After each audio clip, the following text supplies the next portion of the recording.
If the woman who built your life from the dust walked into your wedding carrying the one paper you prayed no one would ever see, would you still smile for the cameras? Because 40 minutes before Malik Mensah was supposed to say, "I do," to his bride, the gates of the most expensive wedding venue in Accra opened, and the woman he had erased from his life stepped out of a black car, dressed like peace and judgment at the same time.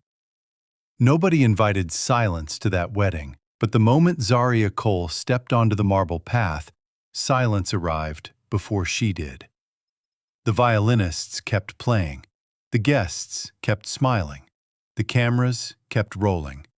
But something in the air changed, because some people carry revenge in their eyes. Zaria carried something much worse: proof. 3 years earlier, before Malik Mensah owned penthouses, before the magazines called him a genius, before politicians fought for a seat at his table, he lived in a one-room apartment with cracked walls, a broken ceiling fan, and a dream so fragile that one bad week could have buried it forever. Every morning, Zaria woke up before sunrise.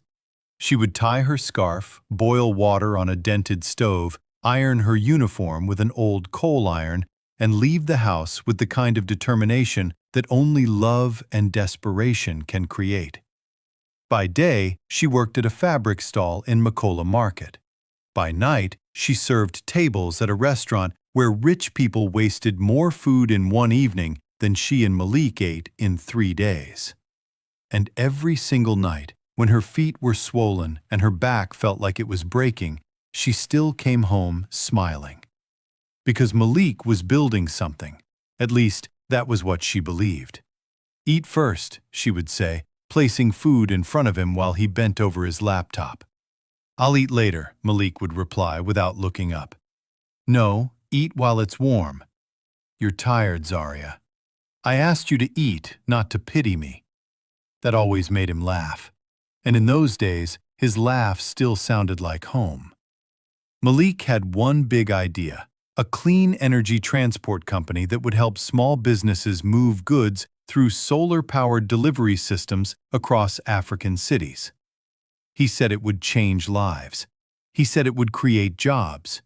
He said one day people would remember where they were when Mensah Urban Mobility was born. Zaria remembered. Because before the investors, before the office, before the branding, before the speeches, there was her.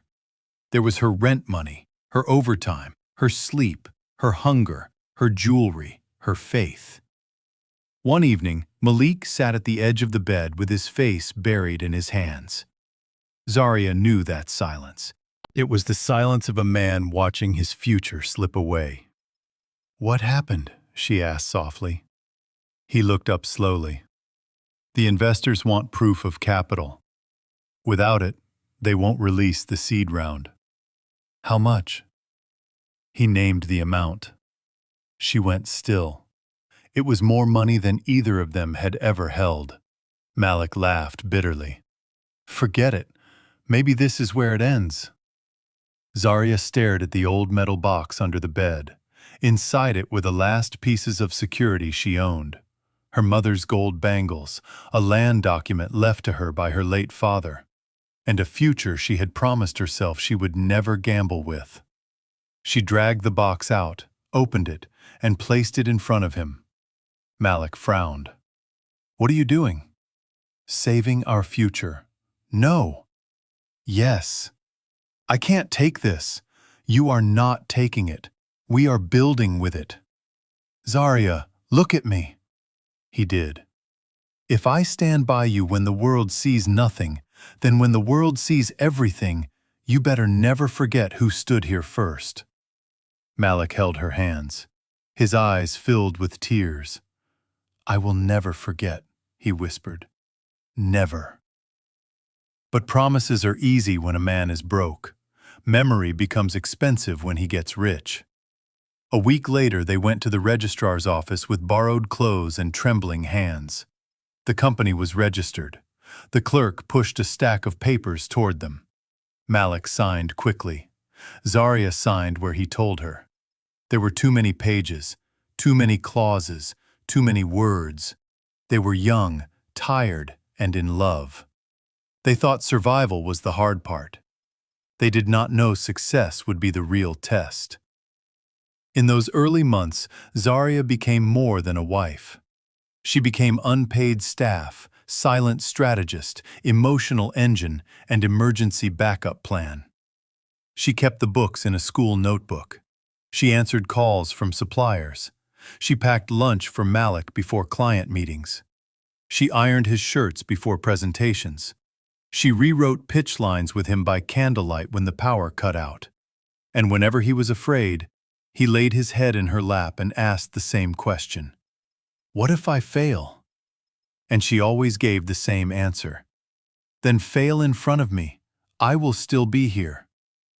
Her best friend, Imani Dlamini, was also around in those days. Imani was bright, stylish, quick with words, and naturally charming. She visited often, brought takeaway food, helped Zaria with errands, and sometimes looked over Malik's draft presentations. "You two are going to make it," Imani once said, walking around their tiny apartment with a grin.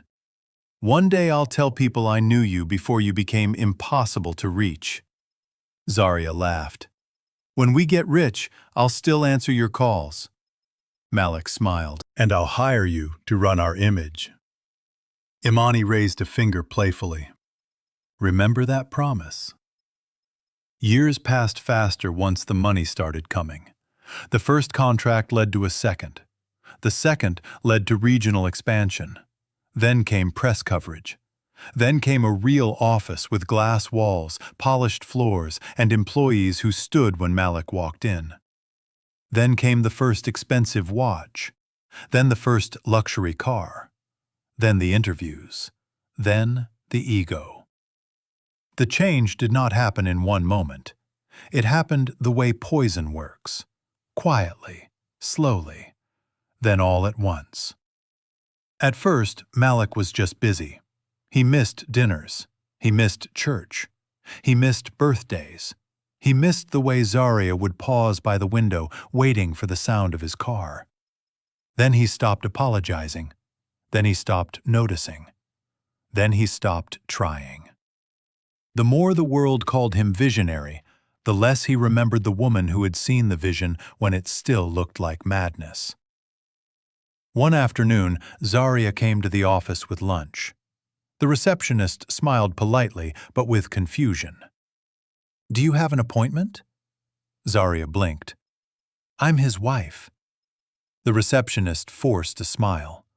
"Of course, madam. Please wait." From the hallway, Zaria heard laughter. Malik's laughter. Then a woman's voice, Imani's. She looked through the half-open door and saw them standing close over a presentation board. Imani adjusted Malik's tie. He did not step back. The room did not look inappropriate. That was what made it dangerous. It looked comfortable. Too comfortable. When Malik finally saw Zaria, his smile faltered. "Zaria, you didn't tell me you were coming." She lifted the food bag slightly. "I brought lunch." "You didn't have to." Imani turned with easy grace. "This smells amazing. You always take care of him better than anyone." Zaria smiled, but something inside her had already begun to crack.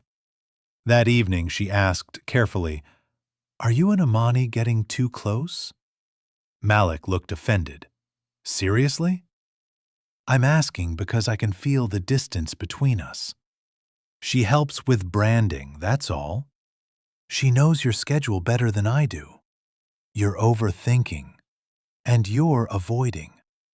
Malik stood up. "I am carrying a company on my back, Zaria. Everything cannot become drama." She stared at him for a long moment. It was not the words that hurt most. It was the arrogance, the casual disrespect, the way he spoke as if her pain were inconvenience. Weeks later, one of the older accountants, Mama Ifua, pulled Zaria aside near the parking lot. "I shouldn't interfere," she said quietly, "but a woman deserves truth before the world starts laughing at her." Zaria felt her stomach tighten. "What truth?"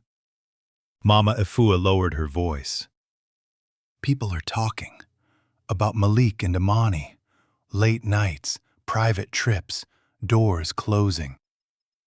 Zaria forced herself to breathe. "Thank you." That night she called Imani. "Come over." Imani arrived in a soft cream dress, carrying fruit and concern. "What happened?" Zaria looked at her for a long time. "Tell me the truth. Are you and Malik involved?" Imani's face shifted almost imperceptibly, then settled into wounded innocence. "Zaria, no, never. He's your husband. You're my sister." Zaria searched her eyes for something solid to hold on to.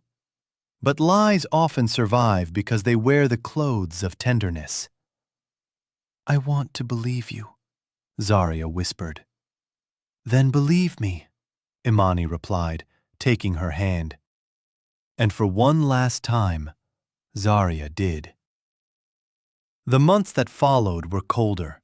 Malik stopped sharing his thoughts. He took calls in other rooms. He traveled more. He stopped touching her unless someone was watching. At dinner, they sat across from each other like strangers renting the same silence. One night, after another missed anniversary, Zaria set a plate down in front of him and asked, "Do you still love me?" Malik did not answer immediately. That was answer enough. "I asked you something." He exhaled sharply.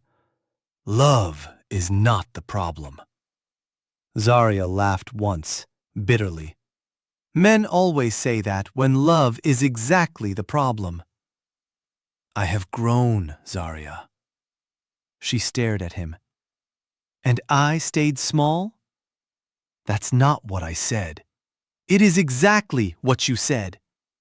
He leaned back, tired and irritated. "You do not fit the world I'm in now." The room went silent. Zaria looked at him as if she had never seen him before.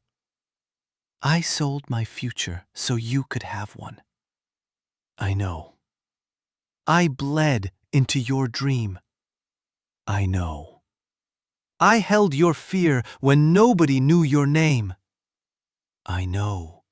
"Then how can you sit there and talk to me like I'm luggage you outgrew?" Malik's jaw tightened. "People change." "No," Zaria said, her voice breaking but steady. "Character reveals itself." The divorce papers came 2 weeks later. Neat, clean, cruel. No real fight, no real explanation. Just signatures where vows used to be. When she saw Malik again, it was not in private. It was on a stage at the annual leadership gala, under golden lights, with cameras flashing and wealthy guests clapping while he introduced Imani Dlamini as the woman he intended to marry. The room erupted. The city celebrated. Headlines called them a power couple. Zaria watched the clip on her phone until her hand started shaking. Then someone knocked at her gate. A courier handed her an envelope. Inside was an embossed invitation. "Malik Mensah and Imani Dlamini request the honor of your presence at their wedding." At the bottom, in handwriting she recognized instantly, were 4 words. "I hope you've healed." Zaria read the line again. Then again. Then she laughed. Not because it was funny, because sometimes pain becomes so sharp it exits the body as laughter. Days later, while clearing old storage boxes in the room she had once shared with Malik, she found the metal file case from the early company days. Receipts, old pitch notes, a faded notebook, registrar duplicates. Then one brown envelope, sealed and stamped. Her name was on it. Not Mrs. Zaria Mensah, not spouse, not witness, just Zaria Cole. Her full maiden name. Her pulse quickened. She opened it carefully. Inside were copies of the original founding documents, the collateral schedule tied to her family land deed, and a notarized instrument she did not remember reading properly years ago. At the top, in black formal print, were the words, Irrevocable Founding Beneficiary Deed. Zaria sat down hard. She read every line, then again, then once more, slower. The deed made one thing terrifyingly clear. Because the company's original capital structure had been secured through her inherited land and personal assets, and because the founding legal instrument had never been amended with her informed release, she had not been merely supportive. She was the controlling founding beneficiary, not emotionally, legally. The paper gave her majority authority over any transfer of foundational assets tied to the first capital base, which meant Malik had built a kingdom on top of a signature he hoped she would never understand. The next morning, Zaria went to see barrister Nandi Okoro, a sharp-eyed corporate lawyer who had once trained under the notary who drafted the original file. Nandi read the documents in silence. Then she removed her glasses and looked up slowly. Who else has seen this? No one. Good. Tell me exactly what this means. Nandi leaned forward. It means the first bricks of his empire were laid on your legal foundation, not just your sacrifice. If he never properly restructured ownership with full disclosure and beneficiary release, then every major move he made rested on incomplete authority. Zaria's throat tightened. Can I stop the wedding? Nandi's expression did not change. A wedding is the smallest thing you can stop. For the first time in months, Zaria did not feel broken. She felt dangerous. But danger alone is not power. Discipline is. For the next 10 days, she said nothing publicly. She did not rant online. She did not call journalists. She did not send threats. She dressed quietly, moved carefully, and let Nandi do the work. They pulled archived filings, traced asset transfers, reviewed board resolutions, compared signatures. And with every page, a clearer picture emerged. Malik had not simply forgotten her, he had built his confidence on her ignorance. Nandi discovered that several core assets were still tied to the original deed: the logistics hub land, the first patent filing, and the early debt conversion memo, all traced back to the initial collateral structure funded through Zaria's inheritance. Malik had grown rich, but he had never cleaned the foundation. He had decorated the house while termites ate the beams. The night before the wedding, Nandi asked the one question that mattered. What do you want? Zaria looked out the window. Rain slid down the glass in silver lines. I want the truth to stand where humiliation was prepared for me. You want revenge.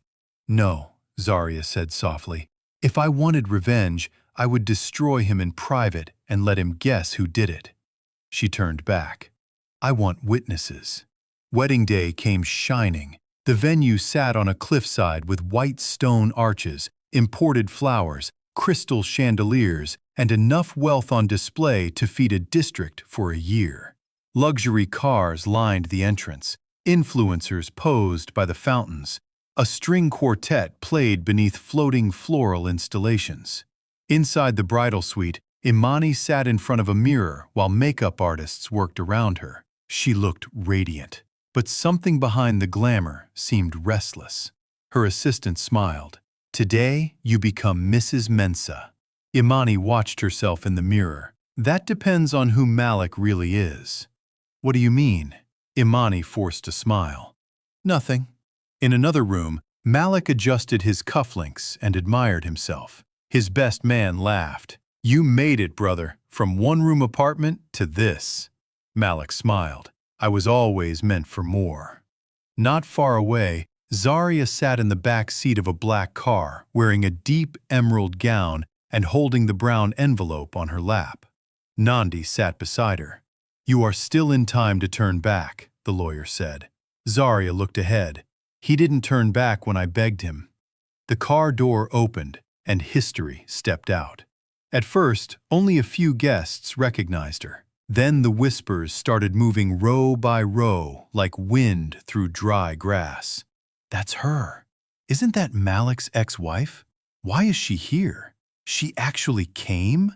Camera phones tilted discreetly. The wedding planner rushed forward, panicked but smiling.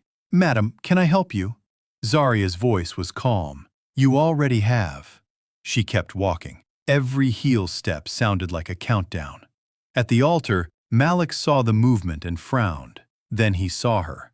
His face drained. Imani turned and went still. For one suspended second, all three of them were trapped inside the same past. The officiant cleared his throat nervously. "We are gathered here today. Before you continue," Nandi's voice cut through the air, clear and controlled. "There is a legal matter that cannot wait." The crowd exploded in murmurs. Malik took one step forward. "This is not the place." Nandi didn't flinch. "On the contrary, Mr. Mensah, you chose this place when you built a public spectacle over unresolved ownership." Malik's jaw locked. "Security!" But before security could move, an elderly notary in a dark suit stepped into view beside Nandi. He carried an official case file. Several business guests recognized him immediately. That changed everything. The notary opened the file and withdrew a stamped document. "This instrument," he announced, "is the original Irrevocable Founding Beneficiary Deed attached to the first capitalization of Mensah Urban Mobility." A hush fell so complete, even the ocean below the cliff seemed to pause. Malik's voice dropped. "What are you doing?" "Correcting the record," the notary continued. "The founding capital was secured primarily through assets legally tendered in the name of Miss Zaria Cole.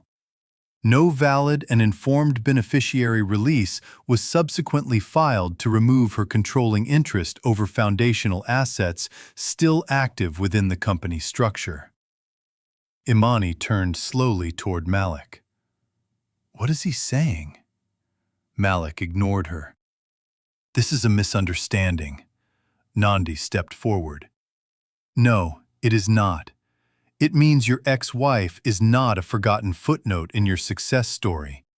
She is the legal cornerstone you built over and hoped would stay buried." Guests began whispering louder. Board members checked phones. Investors exchanged alarmed looks. One man near the front muttered, "If this is true, the entire expansion deal is compromised." Imani's voice sharpened. "Malik, answer him." Malik looked furious now, but fury could not fix paper. "This doesn't change anything," he snapped. "It changes everything," Nandi replied. "Any transfer, pledge, or strategic move tied to those core assets now faces immediate challenge." The notary handed a copy to the officiant, another to the lead investor, and finally one to Imani. She read the first page, then the second. Then her face changed, not into heartbreak, into understanding. A cold, terrible understanding. "You knew," she whispered. Malik stepped toward her. "Imani, listen to me. You knew." "It was old paperwork. It meant nothing." "It meant nothing?" she asked, almost laughing. "You asked me to build a public future on top of a lie you never cleaned up?" "It was under control." That's what men say when women are supposed to trust them blindly. The line hit him like a slap. Across the venue, journalists who had arrived for society coverage suddenly smelled blood. Phones rose, cameras zoomed. This was no longer a wedding. It was an exposure. Malik turned to Zaria for the first time since she arrived. "What do you want?" Her eyes did not move from his. "You asked that question too late. You came here to humiliate me." Zaria shook her head gently. "No, Malik. You humiliated yourself the day you confused my silence for weakness." He lowered his voice, trying to recover control. "We can settle this privately." The guests heard him. That was the mistake. Because the moment a guilty man asks for privacy, the public becomes more certain of the truth. Zaria stepped closer, close enough that only the front rows could hear every word. "When you were nobody, you promised you would never forget me." Malik said nothing. "You forgot my hunger." Silence. "You forgot my labor." Silence. "You forgot the nights I kept your dream alive with tired hands and blind faith." His eyes flickered. But the paper remembered. A woman in the crowd covered her mouth. Someone whispered, "My God." Imani slowly removed her engagement ring. The gesture was small, but in that moment, it sounded louder than the orchestra ever had. "If you could erase the woman who built you," she said to Malik, her voice trembling with anger, "then one day you would erase me too." She placed the ring in his palm. "I will not marry a man whose success needs a missing truth to survive." Gasps spread across the venue. Malik looked around wildly, but there was nowhere left to stand that still looked like power. One of the lead investors signaled to his legal counsel. A board member walked away to make a call. A sponsor's wife shook her head in open disgust. Everything expensive around Malik was still physically standing, but socially, financially, spiritually, his empire had started falling apart. He turned back to Zaria, this time without arrogance, only desperation. "I was wrong." The words landed weak, too clean, too late. Zaria looked at him with the strange peace of someone who had already mourned the man in front of her. Wrong is forgetting an anniversary. Wrong is a bad investment. What you did was betrayal with memory. You remembered exactly what I gave you.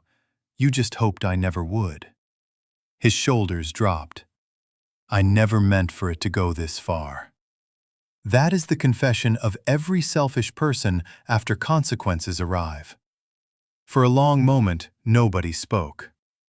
Then Nandi addressed the gathering clearly. "Effective immediately, we are filing notice to freeze disputed strategic actions tied to the original foundation assets until lawful restructuring and beneficiary recognition are completed." The investor closed his folder. "Our pending deal is suspended." Another added, "Board meeting, tonight." Malik shut his eyes.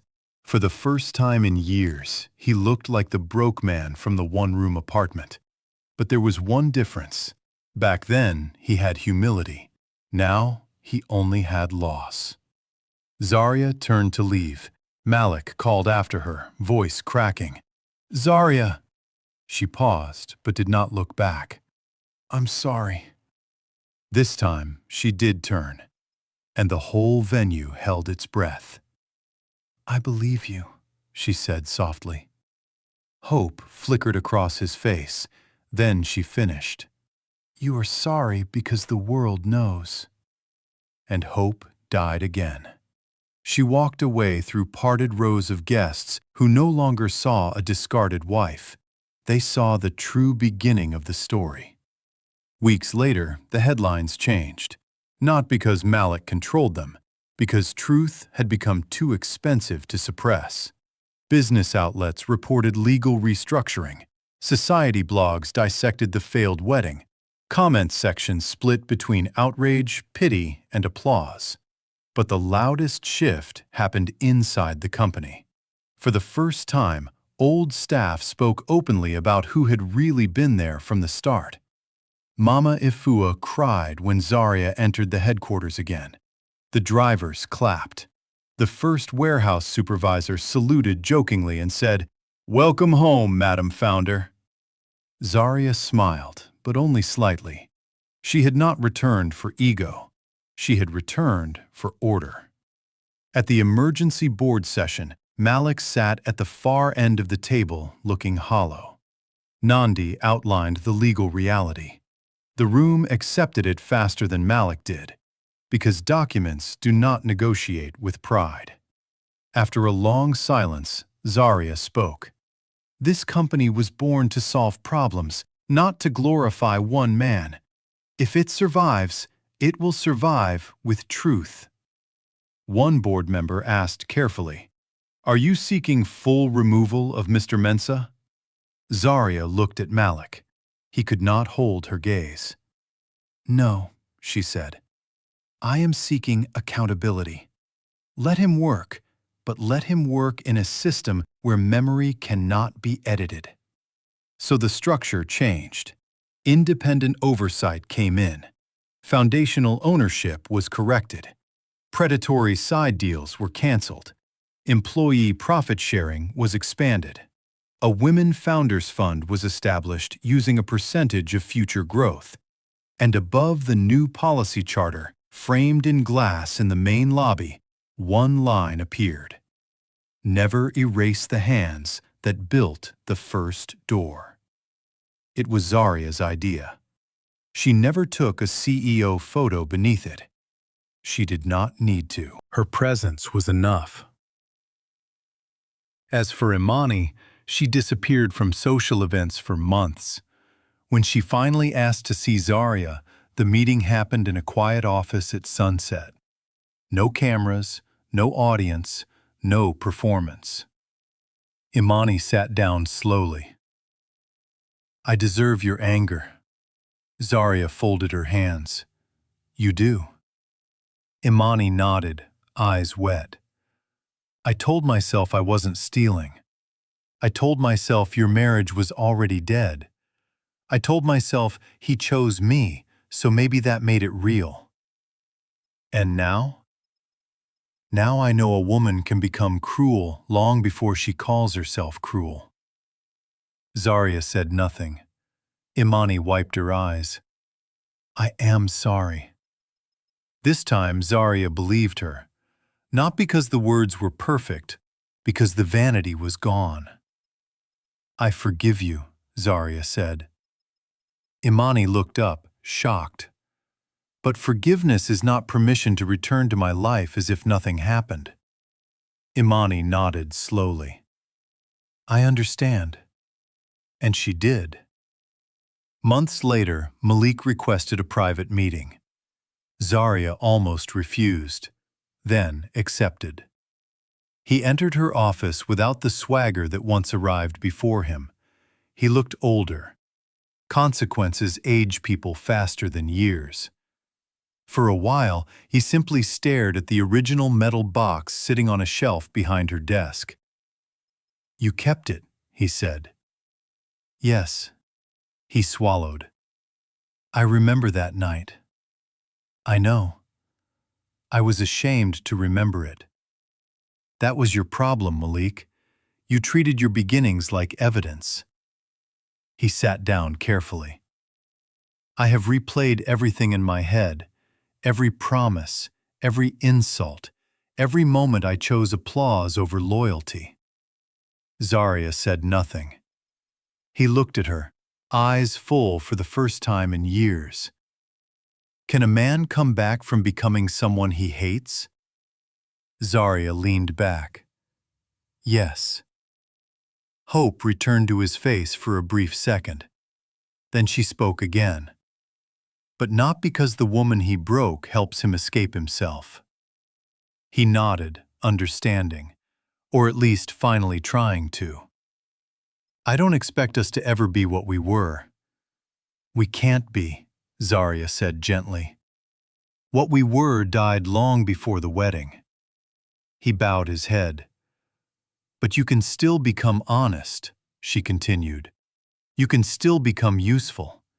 You can still become a man who does not need women to forget themselves for him to feel large. He laughed once through his pain. That sounds harder than building a company. It is. When he stood to leave, he paused at the door. Thank you for not destroying me. Zaria looked at him for a long moment. I did not spare you, she said. Truth did. After he left, she stood by the window and watched the city glow under evening light. There was no dramatic music, no public applause, no perfect ending wrapped in romance. Just peace. Hard-earned, expensive, real. The kind of peace a woman feels when she stops begging to be remembered and starts standing where forgetting her becomes impossible. And somewhere, beyond the glass and traffic and noise, girls who had never met Zaria would one day hear her story and learn a dangerous lesson. Never sign away your value just because love is speaking softly. Never confuse sacrifice with invisibility. Never let a man build a throne from your bones and then call you lucky for watching him sit on it. Because sometimes the paper speaks.